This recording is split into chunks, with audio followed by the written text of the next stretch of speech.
यूट्यूबवर हिंदुस्तान 24 तास न्यूज चॅनलला सबस्क्राईब करा आणि बेल आयकॉन दाबायला विसरू नका। दिवसभर किरकोळ सुरू असलेला पाऊस मध्यरात्री 3 नंतर मुसळधार झाला।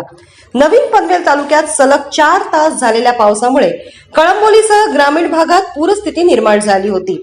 शनिवारी मध्यरात्रीपासून पावसाने झोडपून काढल्याने कळंबोली वसाहतीत चोहीकडे पाणीच पाणी अशी स्थिती निर्माण झाली होती। रायगड जिल्ह्यात सर्वाधिक 121 मिलीमीटर पावसाची नोंद रविवारी सकाळी 8 वाजता करण्यात आली। विशेष म्हणजे सकाळी 9 वाजता रस्त्यावर साठलेल्या पाण्याचा सायंकाळी 6 वाजेपर्यंतही निचरा होऊ शकला नाही। यामुळे महापालिकेच्याही कामकाजावर प्रश्न निर्माण झाले आहेत। शनिवारी दिवसभर किरकोळ सुरू असलेला पाऊस मध्यरात्री 3 नंतर मुसळधार झाला।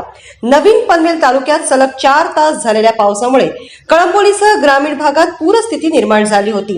तळोजा, पडगे, तोंडरे, चिद्रण या गावच्या परिसरातील नद्या दुथडी भरून वाहत होत्या। त्यामुळे गावांमध्ये देखील पाणी शिरले होते।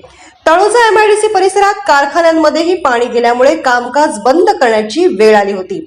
महापालिकेचा दावा फोल। दर पावसात पाणी तुंबणारा कळंबोलीत रविवारी देखील अनेक इमारतींमधील तळमजल्यांवरील नागरिकांच्या घरात पाणी घुसले होते।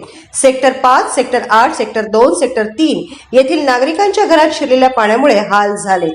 भरतीची वेळ असल्यामुळे पाण्याचा विसर्ग होऊ शकला नसल्याचे कारण महापालिकेकडून सांगण्यात आले। परंतु सेक्टर 8 येथील IDBI बँकेच्या समोर चौकात भरलेले पाणी दुपारी 12 वाजल्यानंतर पाऊस थांबूनही सायंकाळी 6 वाजेपर्यंत ओसरलेले नव्हते। यामुळे महापालिकेचा दावा फोल ठरला। यूट्यूबवर हिंदुस्तान 24 तास न्यूज चॅनलला सबस्क्राईब करा आणि बेल आयकॉन दाबायला विसरू नका।